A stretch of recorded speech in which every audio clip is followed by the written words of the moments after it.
2023 to order. Roll call. We have Brett, Here. Kyle, Max, and Mr. Snyder. Mr. Snyder. Here. That's it. All right.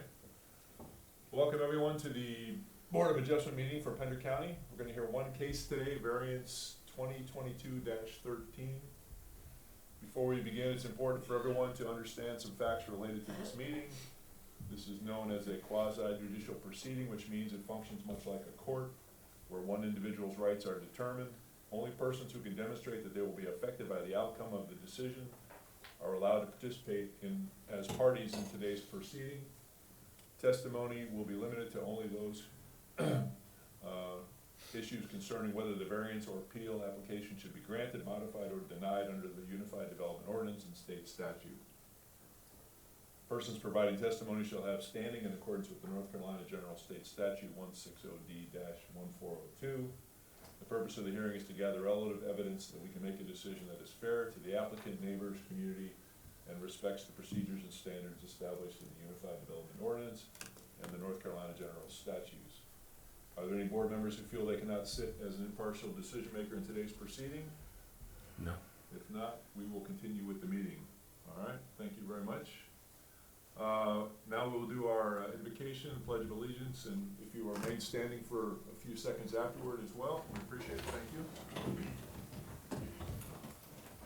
I pledge allegiance to the flag of the United States of America and to the republic for which it stands, one nation, under God, indivisible, with liberty and justice for all.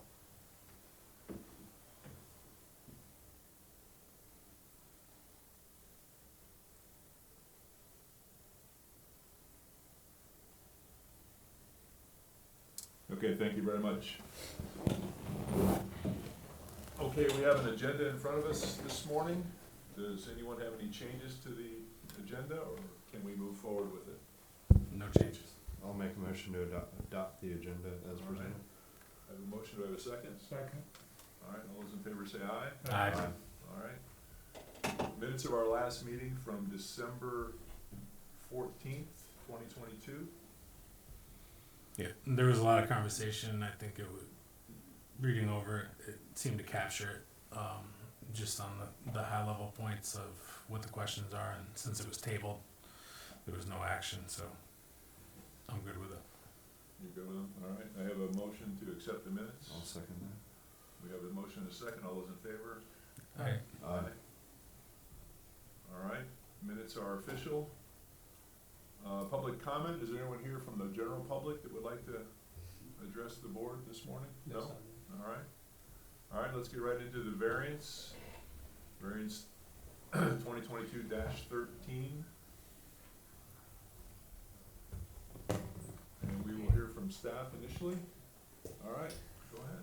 Yes, sir. Good morning. Good Chairman, morning. we need to swear everybody in. Oh, we will do that, yes. We need to, those who are gonna testify this morning need to stand and raise your right hand and be sworn in. Could you take care of that for me, Trey? Solemnly swear testimony you give this morning will be the truth, the whole truth, so help you God. Thank All right, thank you very much, appreciate it. Okay, Thank you, Mr. Chairman. The case before you this morning is a variance request submitted by Anchor Sign, Inc. on behalf of Cedar Run Capital, LLC. The applicant is requesting a variance for relief from the Pender County Unified Development Ordinance standards outlined in section 9.7.1C, wall signs. Specifically, the request is for an additional 27 square feet of exterior wall signage above the 91.83 square feet currently allowed on the south side of the building facing Montague Road. Before I get started, I just wanted to point out that the applicant's representative, Mr. Mark Tucker, is in the audience this morning. As you can see on the map here, the subject property is at the northeast intersection of Montague Road and US Highway 421. Just for a little background on this project, it's a Family Dollar Tree combo store. Special use permit was approved by the Board of Commissioners at their February 22nd, 2022 meeting, which allowed a commercial use in a residential zoning district. And then a building permit for the construction of the building was issued on December 22nd, 2022. As you can see on the site plan, the building is proposed to face south towards Montague Road. Excuse me. Parking will be located on the east and south side of the building. So the entrance to the building is to be located on the south side facing Montague Road as well. The applicant has proposed 3 signs, sign A, sign B, and sign C.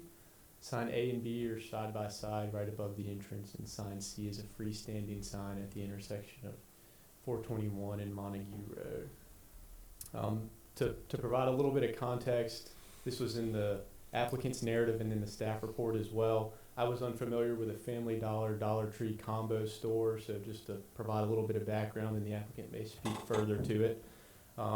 These combo stores are run by Family Dollar, but include a small format Dollar Tree branded store within the premises of the building. So there will be no barrier within the building, and no separate entrances, so just one entrance.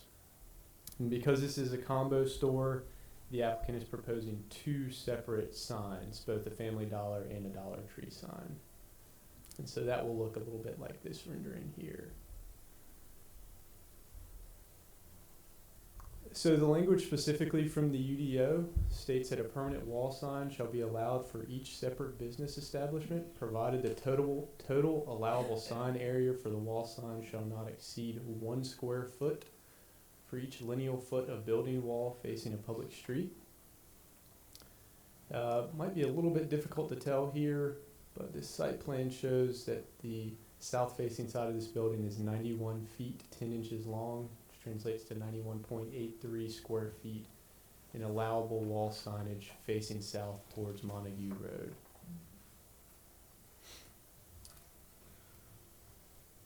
The board's probably familiar with this slide here, the findings of fact. That essentially concludes staff's presentation. As I mentioned, the applicant is here and he has a presentation that he would like to present to the board, but I'm happy to answer any questions prior to that presentation getting started if the board has them. Yeah, I have a question just based off of the previous, I think it's the previous slide, on the road frontage. So it's allowable. This is a corner lot. So the long side that's facing 421 is the 91 point whatever, right? No, sir. The site facing Montague Road is the 91. Okay, and so what's the? I can't see. It's 114 feet 6 inches facing 421. So they would be allowed to put a sign on that side as well. Okay, yeah, because that was my question on the fact that they both face public. Right. So shouldn't it be added up? So if there's only one wall sign that's allowed, or one wall sign that's going to go up, so with the allowances or with the signs that they say that they're not going to do, that would be put into this condition or to this variance, they would be able to put one on the Highway 421 side as well. By Correct. right. They could put one on either side, on both sides. Both yes, sir. sides. And Okay. they had included in their narrative proposed condition of approval to waive their right to put a sign on the 421 side of the building. So with this variance request, even though they have the 121 feet and the 90 feet, by right, they can put 2 wall signs, one on each for the 60 some odd square foot, and then the 100 and however many square foot. They're not going to put, or if granted this variance, they wouldn't put one on 421. That would be up to the board to decide as a condition of approval if you would like to add that as a condition of approval. The applicant is willing to waive their right to post a sign on 421 as a condition of approval for a larger sign facing Montague Road. Okay. But I've got just some follow-up with that. So what we're looking at is 421 being 114 feet 6 inches, and Montague being 91 feet. So generally about 205 lineal feet of road frontage. And we go back, and I know this is not an appeal case, but we go back to the definition of the wall sign, if you don't mind. Sure. Please Yes, sir. going back to that. total allowable sign area for the wall sign shall not exceed 1 square foot for each lineal foot of building wall facing a public street. So staff has interpreted this that you get, if you wanted to put a sign on 421, you could do that at 114 square feet. Yes, sir. And if you wanted to put one on Montague, you could have 91.85. But in this case, you cannot apply 205 square feet to one road frontage. Correct. Yes, sir. That's staff's interpretation. Okay. That's what Okay. And there's no definition to be able to divide that however you want on, you can only go to the max of whatever that specific road frontage is that the side is facing. Correct. Right. So yes, sir. So 91 feet in this example facing south, that's maxing you out. We wouldn't look at it as say, okay, we have a total allotment of 205 square feet, so you can put 100 here and 105, you know, on the south facing side, 105 on the west facing Okay. side. By right. Correct. Yes, sir. The way I'm reading this, it says, if the variance is approved, the applicant will not seek exterior signage on the building's west face. Correct. Yes, sir. They have proposed that as a condition of approval, saying we waive our right to put a sign on the west side of the building if this variance is approved. Is there a, I guess the concept of two separate businesses inside the same entrance, is there a precedence for that? Has that been done before that you're familiar with, where we have one entrance, but we say it's, I mean, I get like a food court where you walk into it says Right. restaurants, and you walk in and there's multiple options. Right. And then they have little teeny signs to let you know which one is inside here. Sure. Is there been a precedence like that before? Or have we? Not that I know of. I think the intent behind this language is more for, say, like a strip mall or something, right, where you've got multiple businesses lined Right. up, not necessarily for a single store that's selling items from two businesses per se. So it is two businesses inside one store?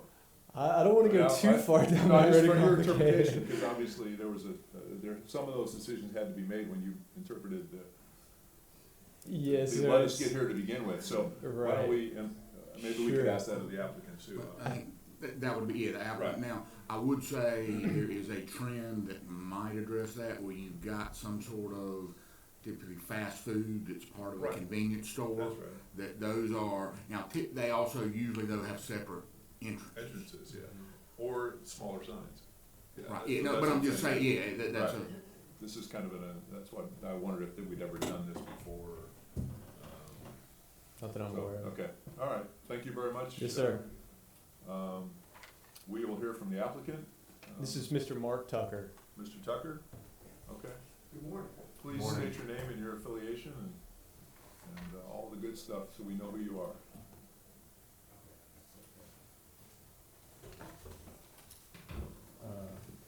Good morning, Mr. Chairman, members of the board. Again, my name's Mark Tucker. I'm an attorney with Fox Rothschild.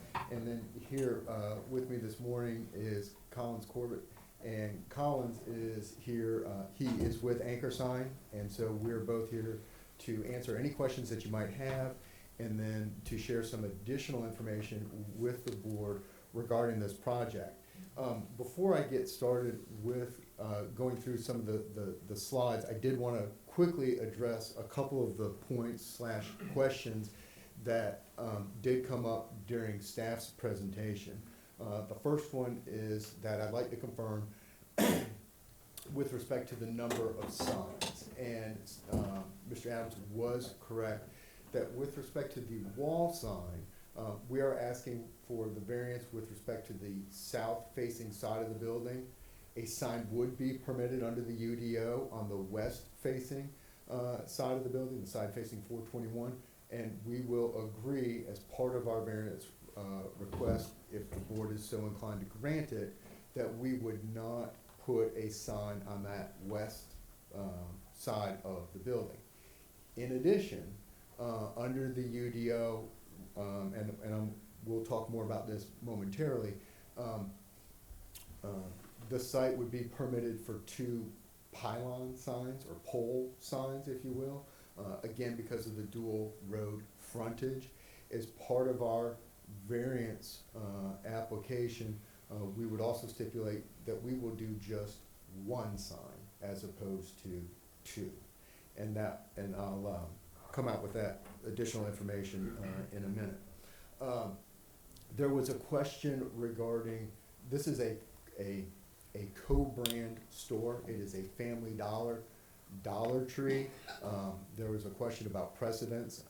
Just in general, this concept is a relatively new concept. In the case of Family Dollar and Dollar Tree, I want to say they started doing these types of stores back in 2021.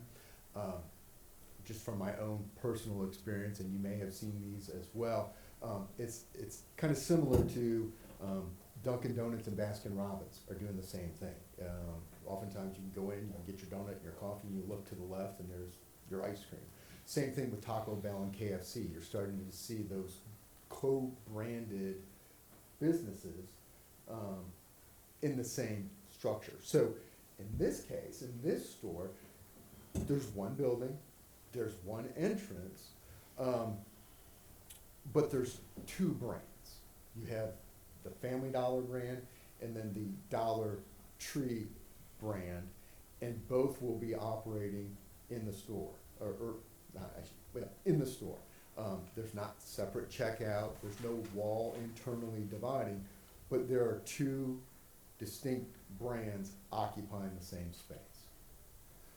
I hope that addressed your question. If you had any other questions about that, I'd be happy to answer them. I don't know, Collins, if you had anything you wanted to share on that as well. We've probably done a dozen of these so far within the last year. It is two brands in one store. There's not separate Family Dollar employees, Dollar Tree employees. They all work for the mother company. There's one business license, one checking account, one everything that oversees both brands inside the store, similar to going, like you said, KFC, the A&W Root Beer, Long John Silver's, the fast food chains. It's just now starting to come and matriculate out. I know coming in, I've seen a few Dollar Generals, Family Dollars, so we're trying to get that basically under one umbrella to get it all together. So,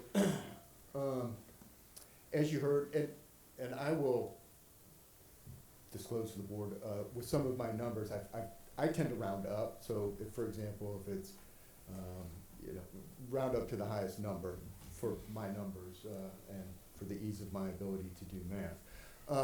But as you've heard, we're seeking a variance for an additional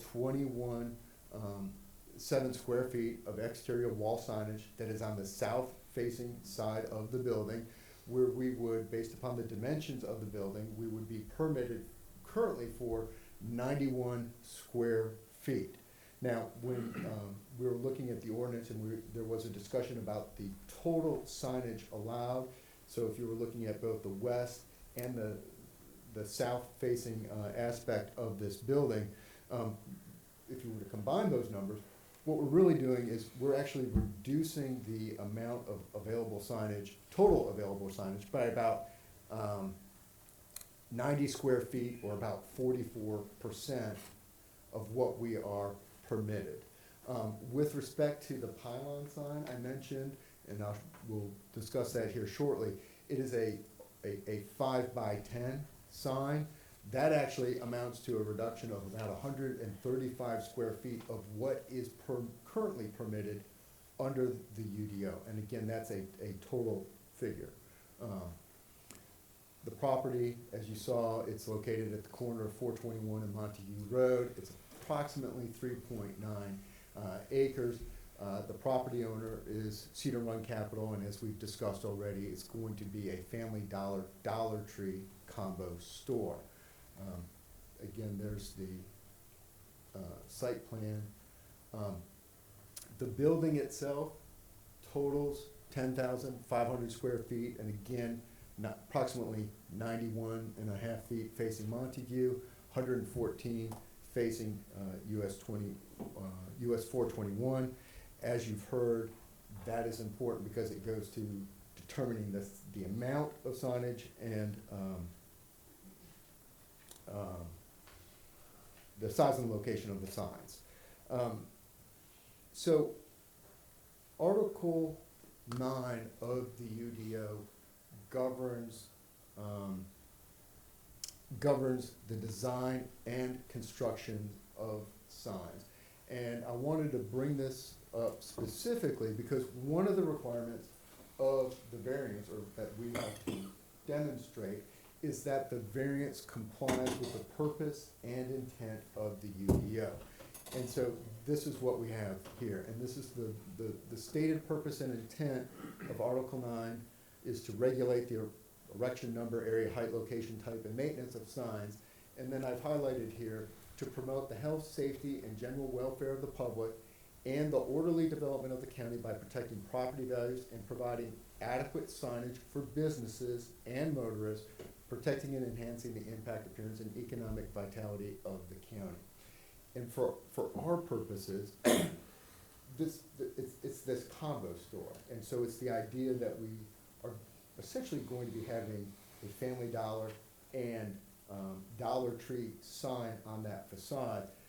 We're going to focus for our purposes on adequate signage for the businesses. That's ultimately what we're here to talk about, as well as safety and protecting the motorists in the area.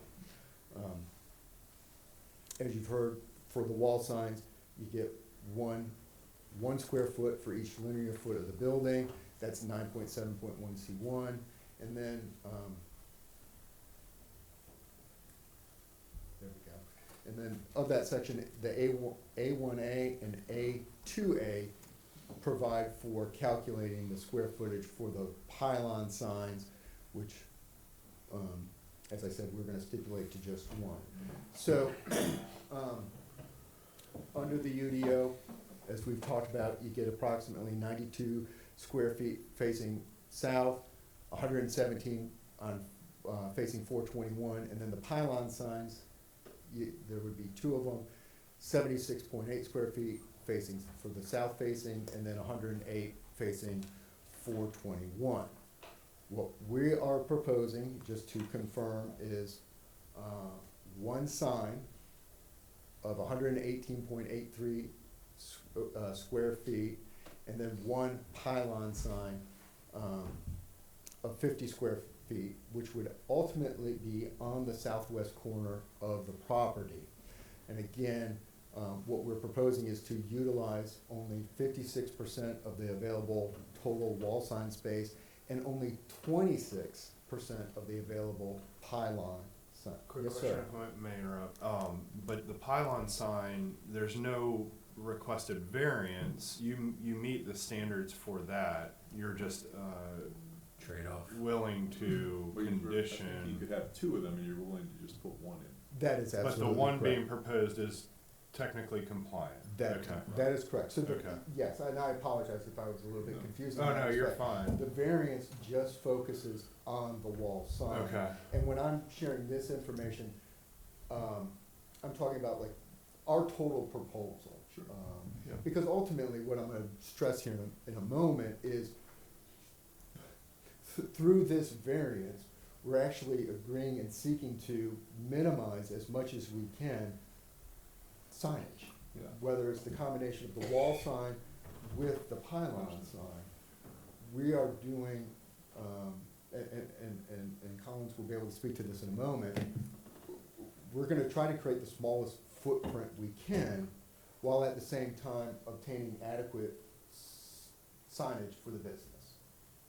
So, Can I ask one? absolutely. So, how much smaller would those signs have to be to stay in compliance? I mean, are we talking about just shrinks down by 23% or something to that degree?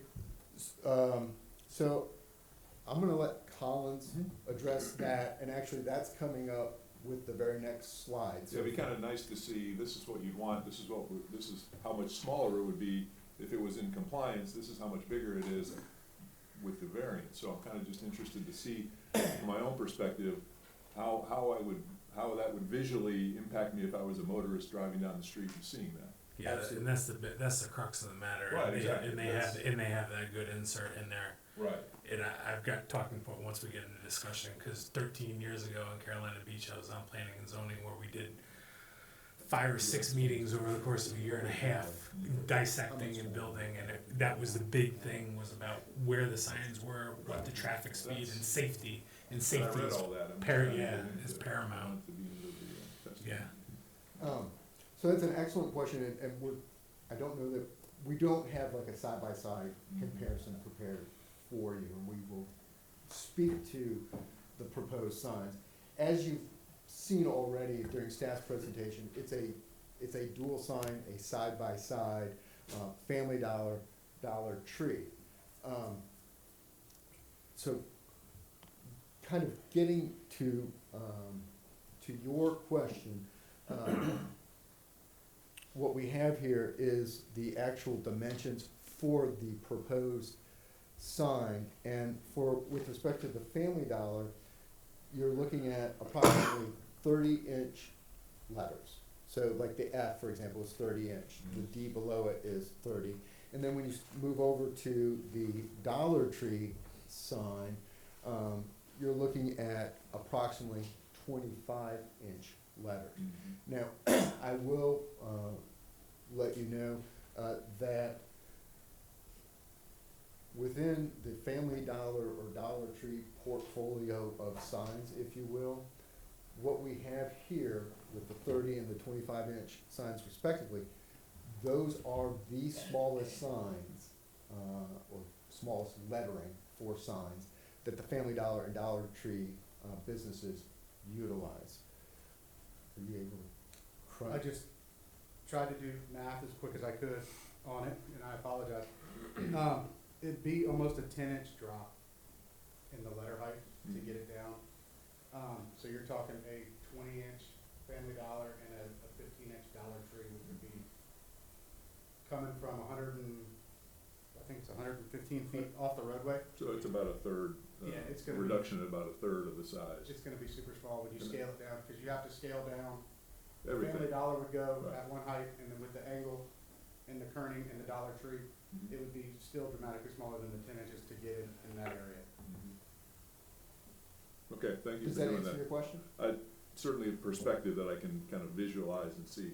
Okay. Because I did notice before that the letters on the one side were much larger and taller than the letters on the other side, yet the other ones were longer. I'm kind of, but I guess that's the brand, and that's So they do it important to that way. the overall If you agenda. look at the picture, Yeah. with the way the Family Dollar is, where it's stacked straight up and down and vertical, and then Dollar Tree has the angle lean to it, it gives you the impression that they're the same height Mhm. when you're looking at it, even though Dollar Tree is, It's 5 inches shorter. 5 and 7/8 inches shorter, but with the angle of the Dollar Tree, it gives the impression that it's the same height. Was there anything in addition that you wanted to add about the sign while we're looking at them? Like we discussed, shared with the board that this is the smallest signs in the portfolio. Yeah. For example, are they illuminated? How are they Yeah, illuminated? so these signs are gonna be LED illuminated individual channel letters.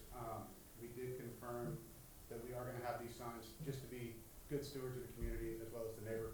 They are gonna be on an EMS system here, so the signs will only illuminate from dusk, basically when the parking lot lights are on, from dusk to 1 hour after closing, in order to give the employees and patrons time to safely get to their vehicle, at which point they will shut the signs down as well as the parking lot lights, so they don't inhibit the neighbors that are around this area. Is that standard procedure, or could that be a condition as well?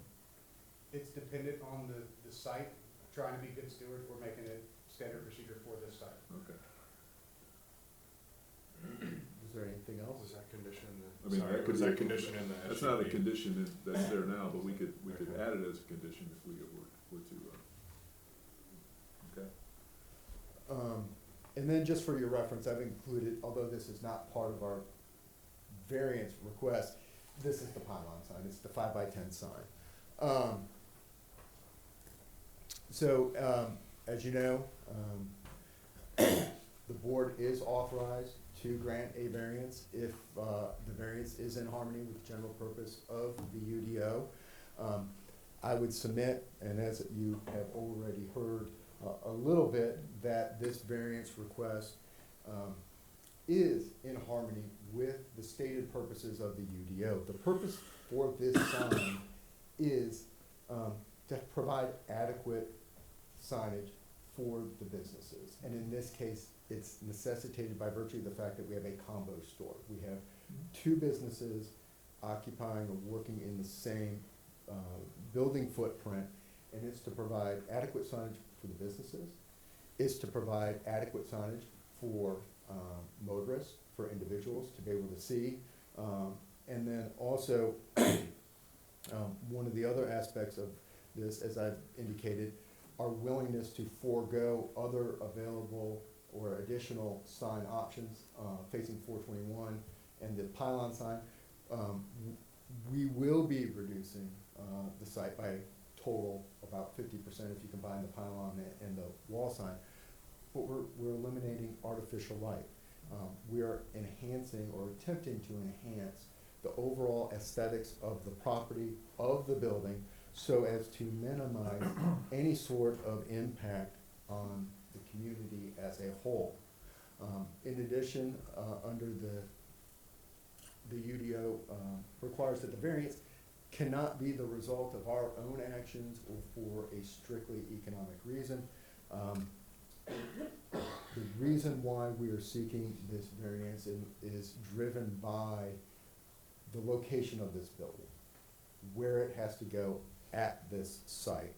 And as you have seen, it's at that corner of Montague, 421. There's no access from 421. In the staff packet, there's our DOT and our driveway permits.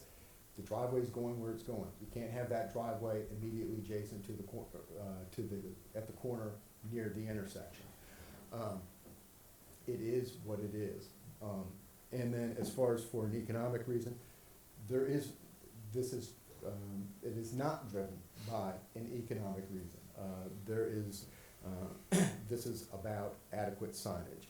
The variance standards that was shared with you by staff, and we would like to run through those real quick, one at a time. The first is that the conditions impacting this property necessitating the variance is unique to our property, and that it's not generally applicable to the other land building structures or uses in the zoning district. And again, as I've indicated, this variance request is driven by the location of the building and its compliance with other provisions of the UDO. It is unique. In other words, a variance is the appropriate remedy. A rezoning of the property is not the proper remedy. The issues we're talking about here today are unique to this property. The first element, or the first stated of the four, is that an unnecessary hardship will result from the strict application of the ordinance. That does not mean that there cannot be any reasonable use made of the property. Again, compliance with the UDO has dictated the location of this building.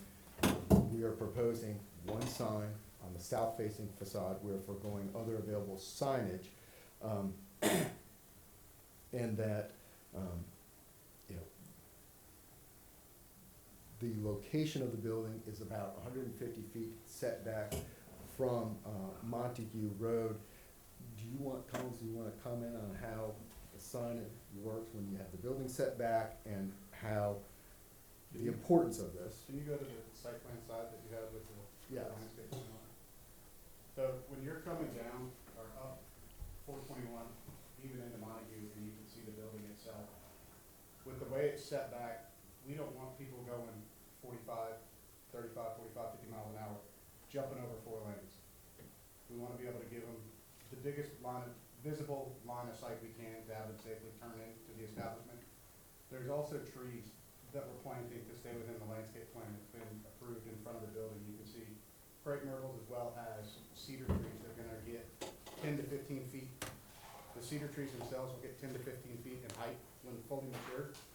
And so we're talking at the bottom of the sign, the grade, is gonna be possibly at the top of those tree lines. So we'd wanna be able to get something that was at the top of those tree lines where people can still see it when those signs are mature, when those trees are matured, and still have the ability to safely pull into, to the site. So I have a question. If there was an allowance to have a sign on the Highway 421 side, would Mr. Tucker may be able to speak to this, would the property owner or would the business owner be amenable to, or would they want to put up a sign, or would that just not, they're not interested in putting one up on 421 for safety reasons or visibility? So, an excellent question, and I was actually getting ready to speak to that, and so let me see. So, looking at the, Montague 421, here is our driveway. This is the entrance to the building. This is gonna be the approximate location of the sign. Here you have your handicap parking, and then obviously the parking surrounding it. And so if I understood, your question is you're asking about putting a sign over here on 421. Yeah, if for the wall sign. For the wall sign. And so from our perspective, the sign is necessary above the entrance to the store. You want individuals approaching the store to see where Irrespective of the one on Montague. Oh. So irrespective, your application is giving an allowance of taking away the one by right wall sign that you're allowed on Correct. 421. If you were granted a variance that allowed for the wall sign on 421, would that be something that the property owner would move forward with?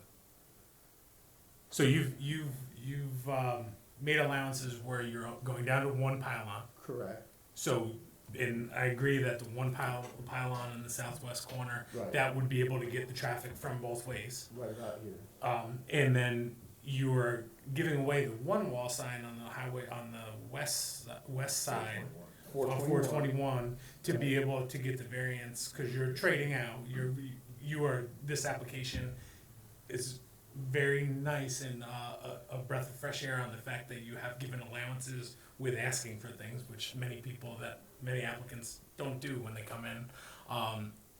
But so if you were allowed, if the applicant was allowed to do another wall sign on 421, would that be something that they would do, or because of the tree lines and the direction of the building, that wouldn't be something that would make any business sense? So I have not had that detailed of a specific of a conversation with my client, but my understanding is that given the location of the building on the property, that I would be speculating, but my impression is I don't think they're interested in putting a sign on that side of the building, given the restricted access, the buffering, which And how it's situated. and how it's situated. It may not It seem just, at it all. doesn't make Okay. sense. Okay. But you could, if you reduce the sign in the front, you could do both. You could put the regular sign on 421, and you could reduce the sign on Montague, and without even, That that would just be what you could do. is absolutely correct, and actually, if you look at the what would be permitted facing 421, it's pretty close to what we're asking for on the south. I would assume facing. so, right. It's- So you could it's have a pretty full-size sign on 421 and the reduced sign in the front of the building. But yeah, my line would be more of being, because it's unusually situated, not only being a corner lot, but also with a 60 mile an hour, Sure. which a lot of the UDO was developed based off of the 2-lane highways or the 35 mile an hour 4-lane highways that we have throughout the county, to allow for, based off of all of the scientific, the math on everything on what's safe, Yeah. to allow for on both sides. Because of this, I don't think that there's many specific instances within the UDO and the sign for corner lots in this type of situation. So allowing, if you have 205 square foot, that's allowable because of the linear footed road frontage. That's still not enough for those signs to be safe.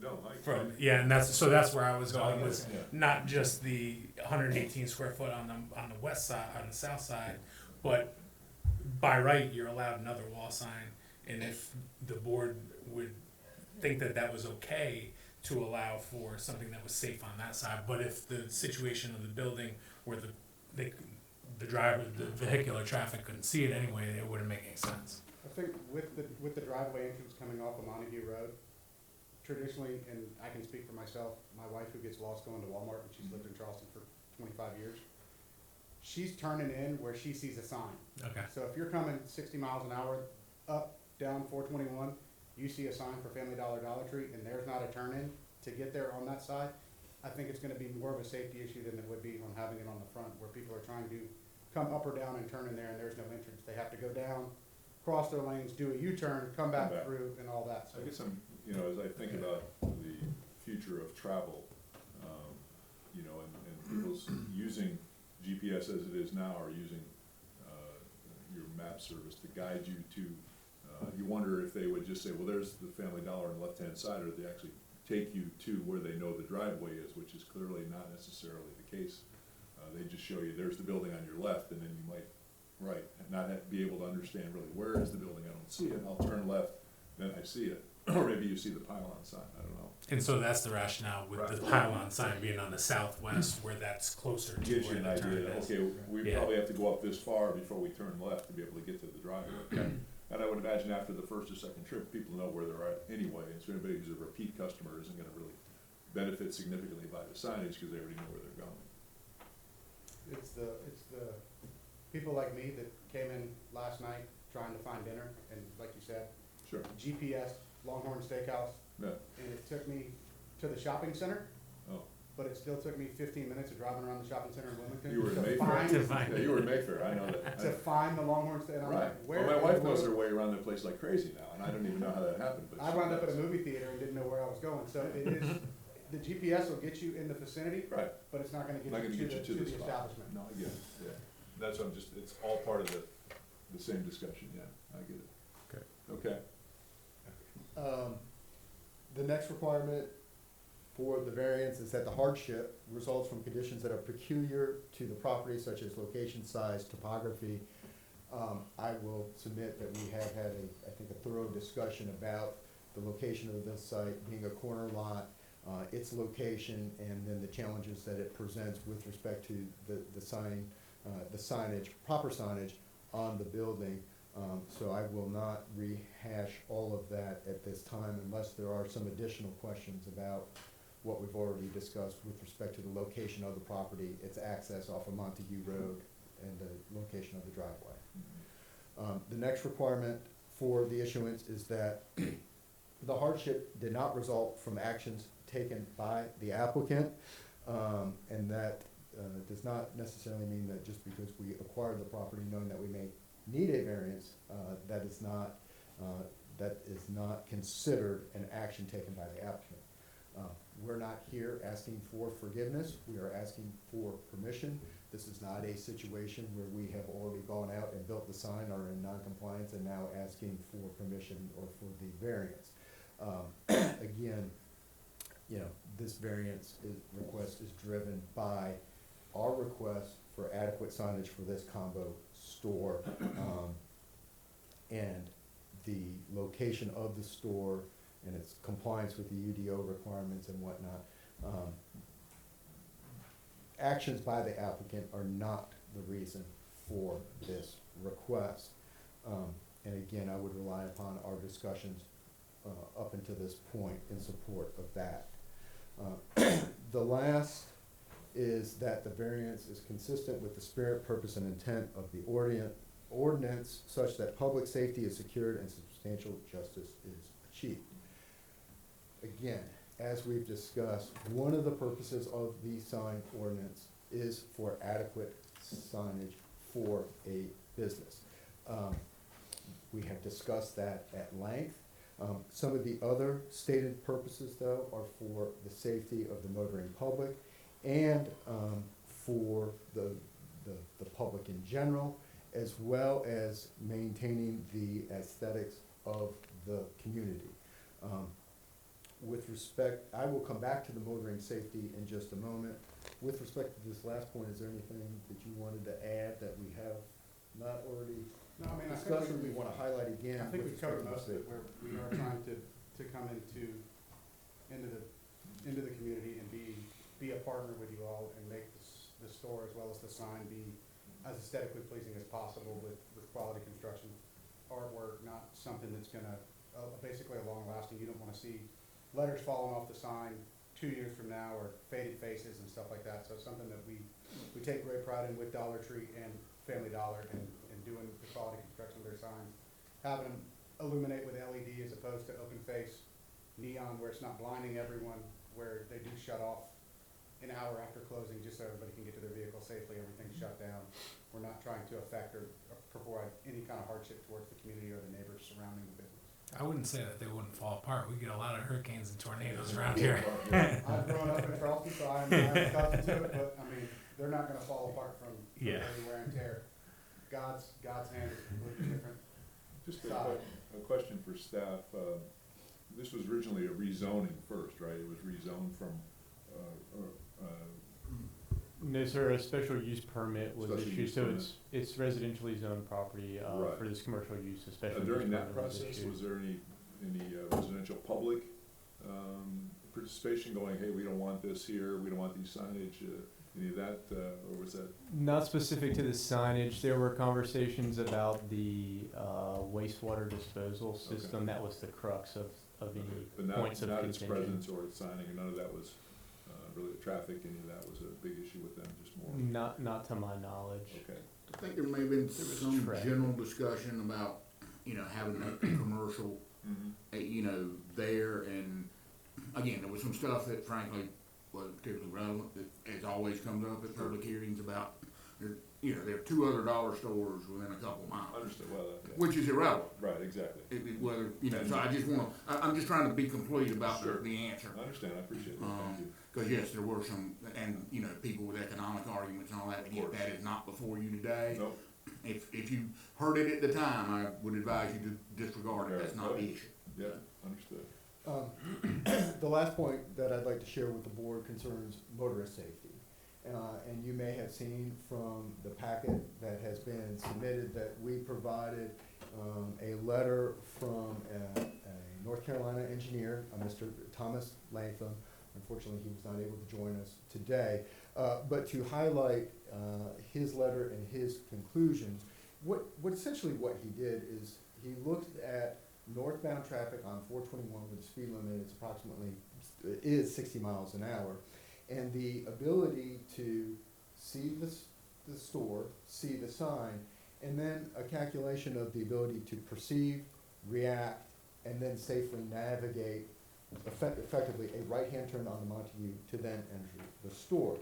And what he indicated in his letter is that the use of adequately sized signage will help attract the attention of the motorist, which would in turn help to ensure the motorist would be able to comprehend the signage almost immediately upon seeing it. You may recall he cites in his letter, and there was actually information provided by staff in the staff report regarding the studies that he relies on in reaching his conclusion, which is, and his ultimate recommendation is that in the interest of public safety, a variance should be granted to allow Dollar Tree stores to install the requested 30-foot tall Family Dollar letters and the 25 or 30-inch tall Family Dollar letters and the 25-inch Dollar Tree letters on the south front facade of the building. It is our professional opinion that the larger signage at this particular location would significantly increase the safety of motorists, allowing a much greater opportunity for motorists to quickly comprehend the store's location and to safely plan their maneuver to initiate a stop at this store. And then obviously he signed and sealed it. Also, if the board would like, we do have, it's just his one page, but it's Mr. Latham's qualifications. I'd be happy to share that with the board. Is if you'd like to that see testimony we can take into consideration? Well, I was about to, I was gonna let cross-examination? him finish before I jump Okay. in. The board can consider it if it wishes, but given that he is not here to testify, and also to answer any questions that you may have. For instance, have you ever given an opinion that a bigger sign wasn't needed? Might be a question that someone could ask an expert. And so he's not here to answer that, and, you know, that's not the board's fault. But, you know, that is the, you know, again, the information that's provided and the citations to the, you know, the standards, you know, can certainly be taken into account, but, again, there's, when somebody's getting paid to give an opinion, Right. and you don't have a chance to ask them about it, how much weight you wish to give it is entirely up to you, and if someone were here and to challenge it, it could be completely disregarded by the board. Sure, understood. Okay, anything else? Yeah, just to conclude, I want to thank you for your excellent questions this morning. Thank you for your time, your patience, and your consideration of our request. I would submit that we've presented competent material, substantial evidence in support of our variance request. We satisfy the requirements of the UDO, and that we respectfully request that the board grant our variance request, again reiterating the conditions that we would agree to regarding the limitations on the signage, if you will. And then the last thing that I have is, I do have a copy of our submission, my PowerPoint, and then Mr. Latham's, a summary of his background. I just asked to be able to submit that as part of the official record with the board's permission. Yeah, I don't see any concerns about that. You can absolutely do that. I have one last question. Absolutely. And I may have just written this down on the powering signs. How large are they? Square foot? 50 square feet. 5 by 10, right? 5 by 10 10, yes, sir. And it's a shared pylon, so it's Family Dollar and Dollar Tree together on the 50 pylon. square feet. Yes, sir. I have a photo of it if you'd like to see the. No, that was. And it's 25 feet tall? Is it, that was 25, is that what I saw, 25 feet, 20? I've got it right here. Can't Oh, remember. I just went by. Yes, There it is. that's what you were asking about? Yeah, No, the piling. Yeah, that's it. Yes. Okay. And it's 25 feet tall, yeah. It is, and all of our signs are built, manufactured and installed based on stamped engineering for construction attachment methods, footers for the pylon sign, pole and wall thickness. In the base of the pylon, the pole of the pylon is painted to blend in with the building structure itself, so it doesn't stand out even more. Who decides how you get top billing in the sign? That is above my pay grade. Okay. Just do what you tell them. Just do what you don't, I get it. Like you told. Okay, thank you very much, I appreciate your testimony this morning. Thank you. Questions of anyone? Close public hearing? Any more questions for that? Close Yeah. public hearing? Yeah, well. All right, well, that'll be the end of our testimony. We'll close that part of it and go on to discussion. Mr. Chairman, if I may. Yes, sir? I just have, Please. in regards to self-conditioning, and I think, you know, that was kind of brought up in regards to this. I don't think that, even though I think it's appreciated from the board, but self-conditioning on the second freestanding sign is something that would be allowed by right, whether that's Dollar Tree, Family Dollar, or mom and pop store. I don't see the rational nexus of conditioning an application to restrict them from additional freestanding sign. I know what their intent is, but it's just something that I feel strongly about, because they can vacate this property in a year, and then somebody else comes in and they would not be afforded that Same opportunity. ability by right that the ordinance provides. So that's something I just kind of felt Okay. I need to All right. express to the board. And then staff, if the Dollar Tree and Family Dollar vacate that property and that sign gets taken down on the west side, the next occupant, will they be able to put up the 118 square foot sign, or will they revert, once that sign comes down, will it be reverted back to compliance to the UDO? Is this assuming that the board were to? Assuming grant a that the variance? variance is granted, as presented. Right. This is essentially, the applicant would have to submit a permit application, and, you know, staff would review it for compliance, but yeah, it would go Go with back, the property. revert back to the standards of the UDO. Okay. Okay. I agree with Mr. Brewer on because the issue at hand is the wall signs and trading off other signs that shouldn't really be material. So I'm fine with getting rid of that second freestanding sign trade-off. Let me clarify a little, maybe amplify that a little, is that the variance does run with the land, but they could surrender the variance effectively, and if they're not, the combo store may not be an issue. They don't If care. they're just, right, if it was just one, then they could have plenty of, they could use a larger size, because I believe the testimony was this is the The smallest. challenge is they're trying to do two businesses in the same sign. If it was just one business, Right, it would show it that. wouldn't be here.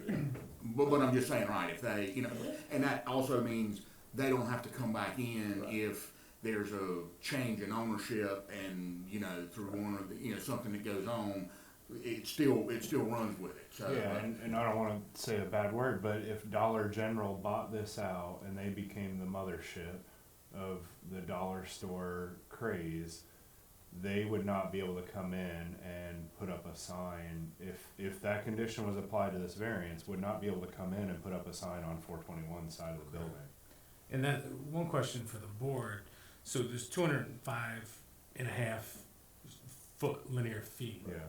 And so I have a tough time, and my line of questioning for the applicant was on, you know, it kind of, yeah, you want the 118 square foot to be safe and to make sure that you have the size of the lettering that you need for these two businesses. But on the other side, because it runs with the property, and if we put on a condition that there's no west side, but this is a corner lot, and I don't believe that the UDO takes into consideration this type of situation, and we dealt with this when in a previous community when we went through signs, the fact that there wasn't caveats for corner lots, and we didn't have to deal. It was down in Carolina Beach, so we didn't have to deal with 60 miles an hour, with the difference between 25 miles an hour and 35 miles an hour on 4-lane highways. There was a heck of a difference on what the allowable signs. So my line of thinking would be for this variance is that the one south side to not exceed 118 square foot as they propose, but still allow the property and the variance on the west side if they deem later on to have the allowance to do 87.5 square foot of signage on that west side, because that's still adding up the linear feet. They're not exceeding that, but you know, it gives it. And then if they want to come back because it's not safe because of the sign, the lettering and those types of things, then they can come back for that. But to not limit that property based off of just doing something that's safe and makes sense for this current situation. Yeah, and I generally agree with that. I think that, you know, any implications for this board may come in the form of, you know, requesting staff to provide a written interpretation on wall signage to give further guidance on that. You know, and or text amendment to clarify what that would be allowed, because, you know, certain situations like this, you know, you have the bulk majority of your road frontage on 421. So, you know, is there an opportunity to, you know, make that decision from a business standpoint where you want your signage to be? You know, it's a question for the board, I guess. You know, what we would want to see to direct them, and then it just goes in their hands. Yeah, because we don't want to limit business and business decisions, but at the same time, the public safety and public, you know, protecting the public needs to be taken. But safety is one of the biggest things. Well, and I don't think we would be here if the state was able to, and I understand why they don't provide access on a limited access highway like 421, but you know, the wall sign would not be an issue if primary access was provided on 421. I think that's a crux of this case, and evidence to potentially support their request. You know, but And I do with this. I do like since it was residential and there was an SUP. I do like the condition of the illuminated lights to be shut down 1 hour after, just because That's the one thing that I wrote down. I think that would be the condition that I'd be put on it as well. Yeah. I can support that as long as the attorney thinks that's appropriate. I think. Oh, well, I mean, no, and those kind of conditions, and that was, again, it is that, and, you know, and you gotta make a decision on what you've got in front of you now. I mean, some of that, you know, DOT could change the speed limit. Yeah. I mean, you know, if it grows enough, even though it's limited access, you know, that's I mean, at some point, they may change it, and but you can't allow for everything and try to condition it or do anything else. And, you know, the one point about signage is it's always a contest. It always has, you know, for instance, I personally, I don't have a problem with billboards, but a lot of people do, and, you know, they're very limited in what you can do. So, I mean, when I'm driving down the interstate, I wanna know what's at the next exit. Sure. But, you know, that's a different choice that people, you know, have been made. So, I mean, yes, again, just to be clear, you know, those factors go in, but you grant variances when there's a demonstrated hardship. We don't rewrite the sign ordinance. That's right. You know, variance by variance effectively and do away with it. I mean, if you might, you know, maybe suggest that it get looked at if there are things that you see may be a problem, but I mean, we haven't been inundated with these kind of cases. So, and I think your point about it, you know, corner lot kind of, you know, there's some differences, but. So would there be any issue with that you put the maximum at 205.5 square foot for wall signage and limit the south side, or the south side to 118 square foot as presented, so that they would be allowed to, you know, it's not really rewriting the sign ordinance, I don't think, in my interpretation, but it's able to move around where it's where you're allowed to put it. Because right now it's kind of vague. Well, I mean, if you're asking, I mean, again, you have a power to grant variances, but again, at some point it goes beyond your, you know, like, if you're saying, can they say, hey, we just want to use all our square footage on one side, and, you know, we want to be able to use it, we've got X amount of square footage, and we want to be able to use it wherever we want to.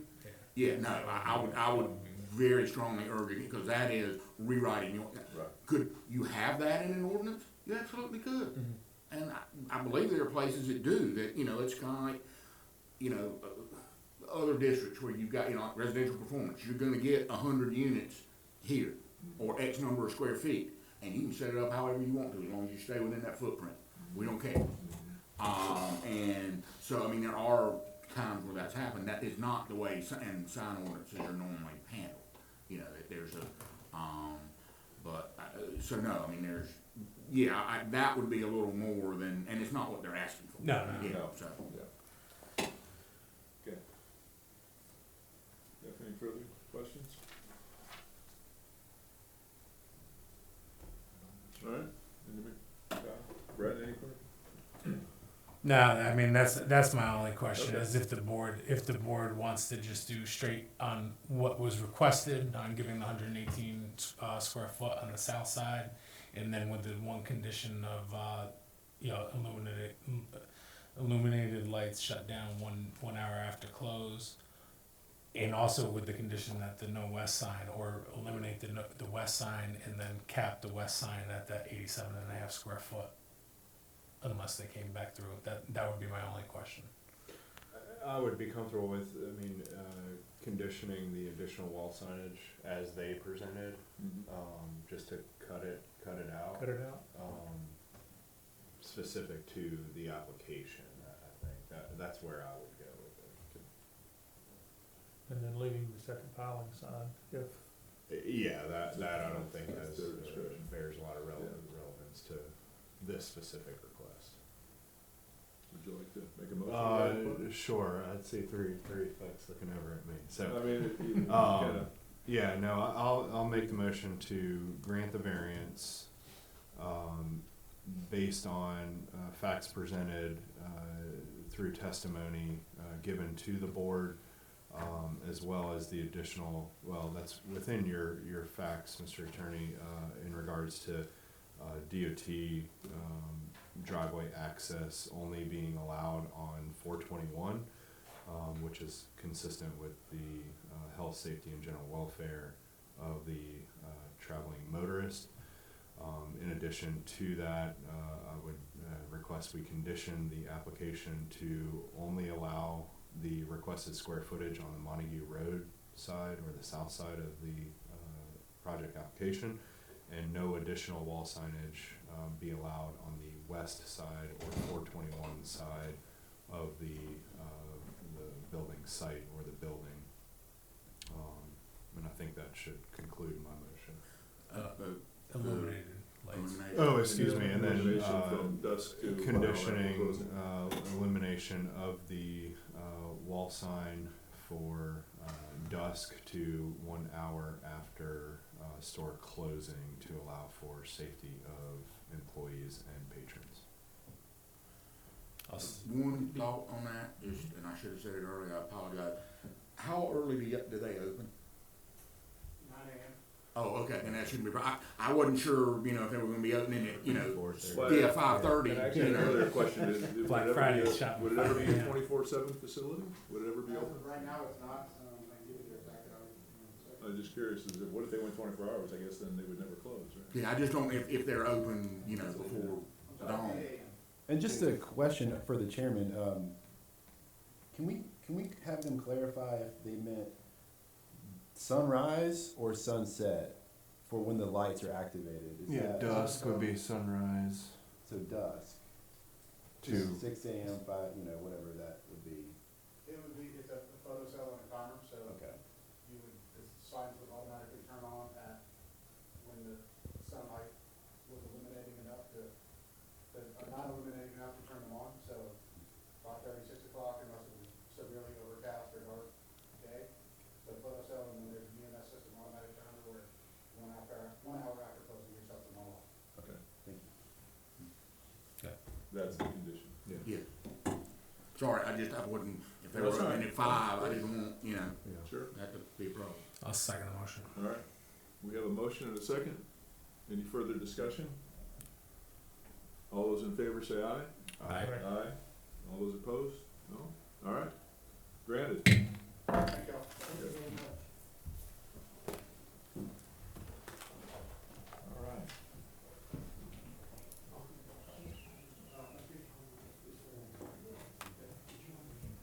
All right. All right. You need to go back to work? Yeah. What do you do? Hold on. Give us We gotta close Oh, it. that's right. We gotta close it. Number 8 here says appeal. no cases for appeal, correct? Cases for Correct. appeal. Okay.